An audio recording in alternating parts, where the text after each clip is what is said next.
Ever practice singing with lots of effort but no audible progress? You can complete this celebrity-studded routine in under an hour and still adapt it to get the voice you desire. This is how to build a daily vocal routine.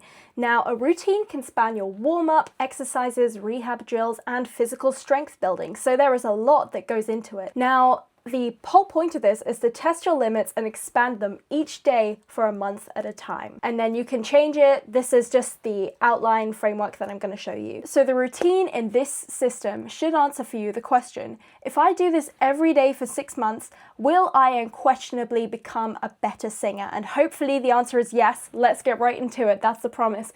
So the problem with most vocal routines is that they train mostly one thing, and that's technique. There's no artistry, there's no real control or refinement. It's just, the basis and the techniques. And we know that there's so much more you need to train in order to become a really good singer. So let's proceed. But more than technique, singing skill is really vocal health, coordination, musicality, ear training. If you have really good ear skills, that will carry you a very long way.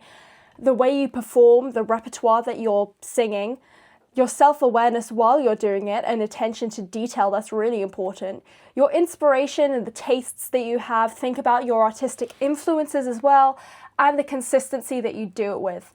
Now, most singers spend around 45 minutes doing scales and wonder why they're still the same. And that's not per day, by the way, that's per week. So we need to get on top of this. Now, this comes in 6 principles, and instead of thinking in terms of just exercises and stacking exercises on top of each other, we're going to think in principles. So every day, this is what you'll do. Principle 1 is preparing the instrument, which will take around 10 to 20 minutes, depending on your schedule. Now, the goal of this is to make the body and the voice available to use. So when you start singing in the day, you have a body that's very unprepared. You've probably come from work or you're doing something, and the body is just really not in a state to cooperate with you while you're singing. So examples of what you can do in the stage just to get the body really relaxed, warmed up, and ready. You can do stretching, very, very specific stretches for singing, really help. Breath work, SOVT exercises, that's semi-occluded vocal tract exercises. The little straws that you can blow in and hum in and go, woo. It's that kind of exercise. Also, lip trills fall under that as well. Gentle warm-ups, so like the ones you see on YouTube, very, very base level, basic warm-ups. Rehab exercises and drills if that's something that you're working on, if you've got an injury or you're recovering from something, and posture work if that's something else that you need. Now, a progress marker of this is how quickly your voice feels ready. You can keep timing it. See, maybe it'll take 20 minutes the first time. Then you'll quickly snap into it and maybe get down to 11 minutes at a time. You'll have reduced fatigue and reduced tension. Now, these aren't really things you can measure per se, but you can think, oh, well, this time felt a lot easier than last time, or maybe a little harder. It'll vary up and down. Principle 2, building vocal ability, which will take maybe around 20 to 40 minutes per session. And the goal here is to train something very specific. So, for example, you could train your belt, vibrato, runs, so training your agility, head voice, chest voice, high notes, resonance, and range. And this is designed to take you from one skill at a time, right, to doing lots and lots of things. We just need to focus in on one thing at a time. Now, there are multiple ways to do this, and I'll show you that within my community. But at the moment, the progress markers for this is that you can do the exercises given at higher pitches, be able to sustain them for longer. You might have better consistency, better quality of sound, and this is all completely variable. It depends on the exercise and what your goals are. So do not take this as a one-size-fits-all. And this is where most vocal routines stop. When we're doing YouTube warm-ups and they're not very specific, we're kind of passively doing them while doing another task, say homework or washing up. It's, no, we need to get really, really specific and clear on what we need to be doing. So, principle 3, applying it to real music. This should take around 20 to 40 minutes of your time. Now, the goal here is to transfer all the skills that you've been working on and training in that last principle 2 transfer those skills into songs. So for example, you might have one difficult phrase to sing, like you might have an issue with your agility or your vibrato, you can't get those notes exactly right the way you want them to, or maybe your resonance is kind of whack, or your range just isn't getting there, you've got a problem on a high note. There might just be one difficult phrase that you really want to correct. And then you can also do this on one chorus. If there's a chorus that you've had trouble with, just hyper focus on that. And then maybe apply it to one song. So just pre-think about what issues you're currently facing and then apply that to the song. Or it might be the case that you just sing through the song purely to find out what you need help with. And then you go back and think, well, I need to work on my high notes here, or my resonance here wasn't quite right. It didn't sound right? You're trying to look for those moments where it doesn't sound right, or something feels kind of off, and you want to correct that. So this is exactly where to do that. So apply it to the real songs and the music. Now, you need to be asking here, what skill am I applying right here? And not, can I sing the whole song? Like, it's okay to do it once, just a once over to feel, well, what sounds right, what feels right, what's wrong. But you're not singing the whole song. You're not focusing on the one song. You're just focusing on the tiny things, like the one difficult phrase or the one chorus. That's my recommendation. Now, a progress marker for this is, does it sound better week to week? Now, you can record this in your voice memos or Vocaroo or whatever you use. If you're recording it professionally, that's even better. But you can use a mic and just record it. Your phone mic even. Record this one phrase week to week and see how much better you're getting. Pick out the main issues. You can even annotate it on a piece of paper. Annotate the little bits that sound kind of odd or wrong that you want to fix. And think about the bits that you really want to improve. And then, does it sound better week upon week upon week? This is something really cool you can track. It doesn't take up much of your time. You just work through it and then analyze. It's like performance analysis when you're watching sports games, VAR. You're basically doing the same thing with your recordings and your voice, and over time you should get really good. So, principle 4, studying great singers. 15 to 20 minutes of your time. I honestly prefer to just delve into it for half an hour, but as we're on a tight schedule, I understand. This is where most singers miss out because they don't put in the work. And this is really important, because you want to be able to pick out all these different influences from different people. You want to think, what am I missing in my voice today? What could I add to the song that makes it just that little bit more special? So this is where most singers miss out because of that. Now, choose one singer for this session. It's only 15-20 minutes. It's not going to take up much of your time at all. Choose one singer and listen really actively. Think about what they're doing. Why does it sound good? What makes it sound good? What vowels are they using specifically? Tongue position even. You can go into depth about this and think, well, what is it that makes it so special? What dynamics are they using? Are they kind of loud? Are they soft? You know, these are basic questions, but they really do add up. You can think about the changes in dynamic too. Are they crescendoing into a louder dynamic? Are they diminuendoing? Are there any sudden changes? Which notes are they accenting, and how are they accenting? Is it with a pitch? Is it with, natural word stress? Is it with a growl or some sort of distortion? Is it with tone? Are they kind of using tone to create an effect in some places? These are all things that we can pick apart with the songs that we are learning. And are there any emotional choices that determine what she's doing or he is doing in the song? So these are really things that can help you to think about the changes that you can make in a song. How do you interpret the song? How are you going to make this song different? Because you need to be able to make each cover your own and be able to study all these famous singers so that you have a clear picture of, oh, I like this tone, I like this vibrato, I want to add this to my own voice, and that really helps you as a singer. And then when you take these back to your workshop, your little lab, it could be your room, it could be your practice space, wherever, and you really concentrate on getting those things down into your own voice, you'll have a ton of influences that can also shape the way that you sing. So you'll have all of these different tools to be able to play with once you're done analyzing these famous singers. So that's something really important. Now, for example, you could, if you don't know where to start, pick some people who are pretty prominent now. Bruno Mars, Beyonce, Kelly Clarkson are all good examples. people who really study, and you can tell when you just look at their videos online or their covers of people, that they've really studied other singers. And when they pay tribute to other singers, other artists, you can tell that they've done this work, and you can kind of pick it apart yourself, see what they've been working on, see how they've been doing all of this studying, and you can do it yourself. You can see how far they've gone and do it yourself. Or you can even go back in time. There's people like Amy Winehouse, Michael Jackson, Ella Fitzgerald.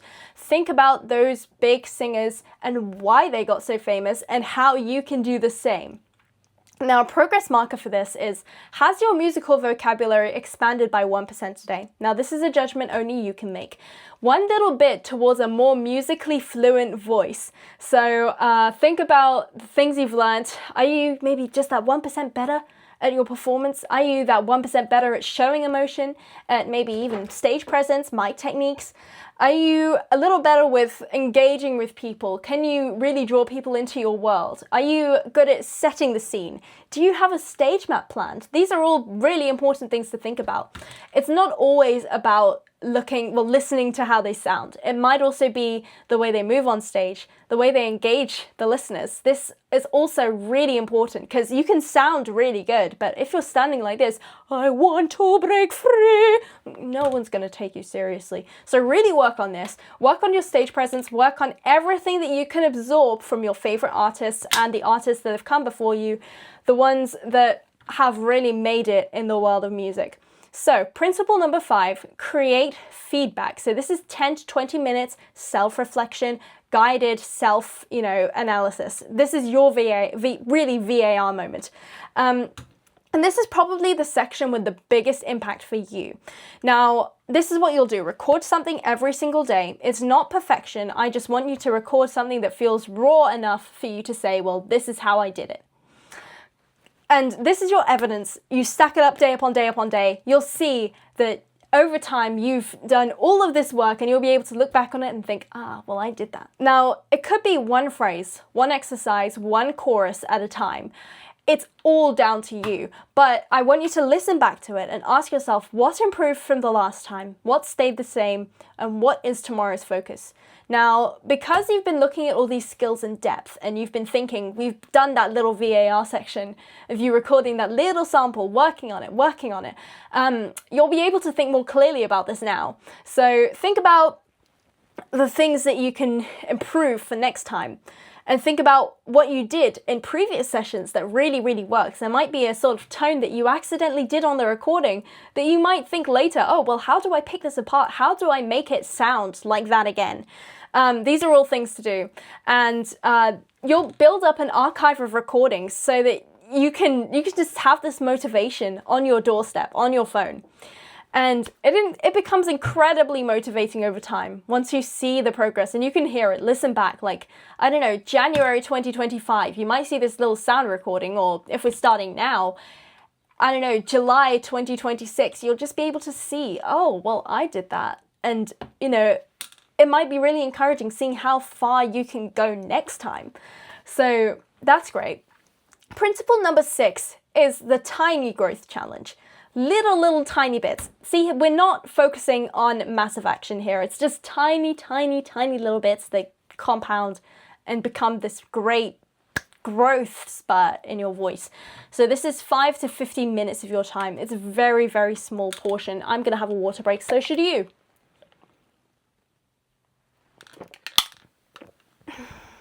Also very important for singing. So this one is the secret ingredient, because every day you do one thing that makes you a slightly better singer, just one. And examples of this is learn a run or a riff, something that pushes your agility a bit more. Watch a masterclass clip, make notes, and think, oh, well, I could apply this to my own singing. I could try out this exercise that they're showing. Read one research paper abstract. Even if you don't understand it, it's really good to be able to get into the scientific world. Tap down into it and see what people are investigating.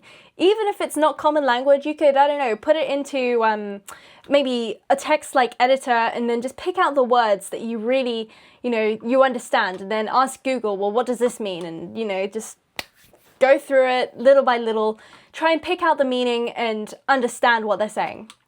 Sing in front of someone. This is probably going to make a lot of people jump, especially if you've got stage fright or if you're just nervous of small crowds. That's a really big thing, actually. Try and sing in front of somebody.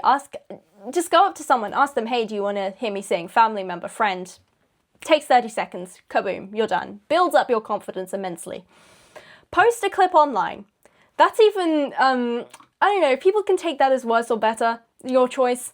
But this is also another form of exposure therapy that'll really get you more and more into it. You might just think, oh, this is so scary. Post it, takes 30 seconds, and you'll think, oh, well, this wasn't so bad after all. I can keep doing this. And then the more you do it, you can just keep stacking on those wins. You'll get better at recording, you'll get better at singing, and you'll also just have that fear of being seen gone. And then another thing, try a new genre. There's so many genres to choose from. Go on a little Spotify rabbit hole. Try and find something new to sing and go for it. It doesn't matter how good you are. We all sound really bad the first time. So you don't have to be perfect. Just try it out, and then you can learn over time by using those methods that I've just shown you, studying and listening to the singers that are really, really good in the genre. Try and learn it yourself. Or if you want that exposure therapy, if you want people to give you proper feedback on your recordings, and if you want to learn stuff like boom, boom, boom, boom, boom, my community's open. It's in the link in the description. I'm sorry for the shameless self-promo, but it's really that good, so you should join. Attend an open mic, which we also have, in person or online. This is really important if you're trying to build up that confidence. It's exactly the same as those crowds or posting online. It really just takes a little bit of guts and a little bit of denying your thoughts. Just, don't think, just do. And that'll really open up your confidence. Even if you don't play an instrument, buddy up with someone who does. Play a song, kaboom, you're done. Enter a competition. That also might be a little low stakes because, you'll never see any of these people again. Enter a competition just for the fun of it. I know there's not a lot of competitions out there that are for free. If you do find one and it doesn't look like a scam, go for it. If there's local ones as well, I think that's a really good idea. It'll build up your confidence and you will be flying. And work towards a competition or an open mic. The working towards part is really, that's essential because that's where a lot of the growth happens. Now, if you have an audition, that's the same thing. Work towards an audition. If it's a part, if it's something else, just go audition for it. Think about what you can do to prepare for it. And a lot of the times, growth really happens in the preparation. So, and as someone who's done a lot of these auditions, I can't lie, I passed first time with every single one that I've done. There's a reason why, by the way, and that's also something you can learn in the community. It's really important that we just work on being first, or at least, working to the point where there is nothing left on the table, that you have put in everything that you can possibly do. And then even then, if you don't get like one of the top prizes, there's a reason for that. There's a learning opportunity that comes from that. And it's an opportunity to learn, so why not? Now, there is another thing that I want to mention, and that's because you have this thick layer of dead time. And it's because you have now replaced scrolling with this maybe hour and a bit of doing all this singing. You've replaced all this dead time. And I think that's something to really, commend yourself for. Now, you can also do passive learning in this dead time. Like if you are walking, cleaning, traveling, if you're on a commute, you can also listen to great singers. They're a cappellas, you can watch live performances. I think live performances are really good to take away from. You see them, you see stage presence, you see examples of what they've changed from the studio versions. And it really shows you the artistic variability and versatility of these people and what you can do in your own performances. It might even give you inspiration. Listening to interviews, seeing, if there's any questions they answered that are really important to you. So things about technique, about their stage fright, confidence, there's a lot that you can take from interviews. And voice science podcasts, this is a very, very niche thing, and I'm not surprised if 99% of you don't want to do this, but a lot of the voice science stuff is, it's there for a reason. It's very, very important. And if you are nerdy enough to do that, go for it. I 100% advocate for that.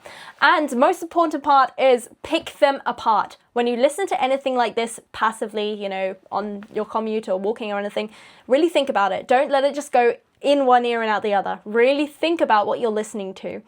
Make notes, digest the techniques or specifics mentioned. If you have your phone nearby. If you don't, just think about, oh, what can I take from this? This means this, so I can take this from it, right? Or any specifics mentioned or techniques, just use it in some way that will be really helpful to you. You're learning from everything all the time. Even if you're just like humming to yourself, you could test out a few techniques. If you're in the shower, you're going, and you're just thinking, oh, well, my resonance, I can do something with this here. Maybe I can speed up or slow down my vibrato to sound a bit more, stylistically fluent with the style that I'm trying to sing.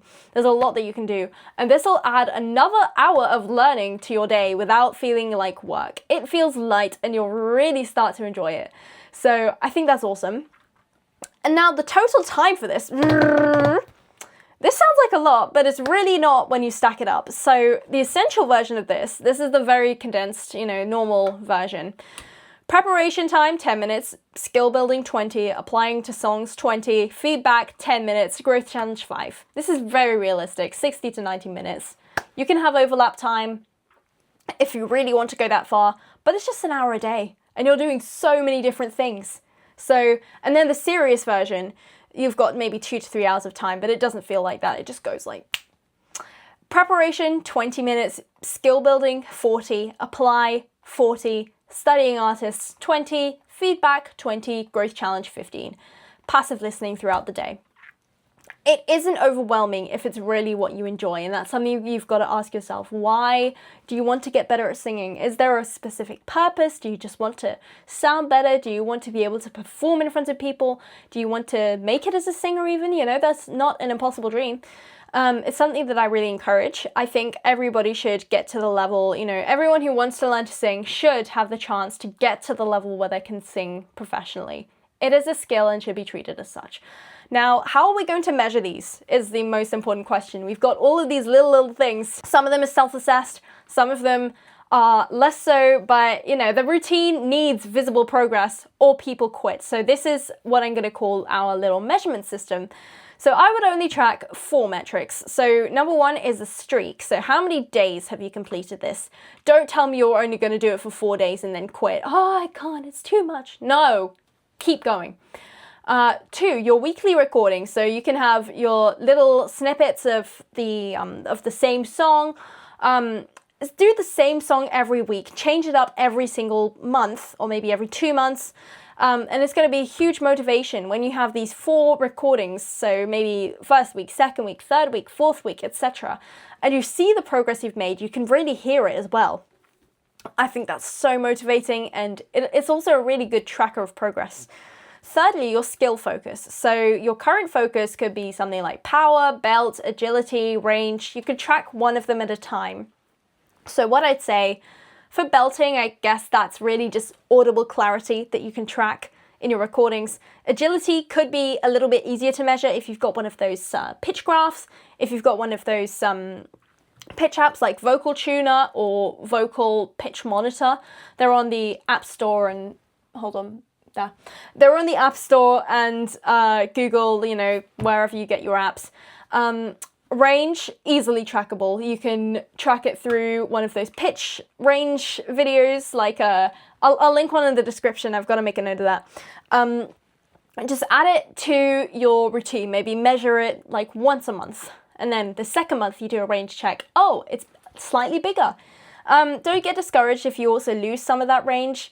It's completely normal, and we sometimes when we're sick, that also happens, so don't worry, just, onwards and upwards. And also the 4th metric that I want you to keep a record of is the challenge count. How many of those small growth challenges have you completed? It's really simple. There's no giant spreadsheet needed. You don't have to do 20 pages of journal notes. Just have the proof. There, I did it. Like a little green box.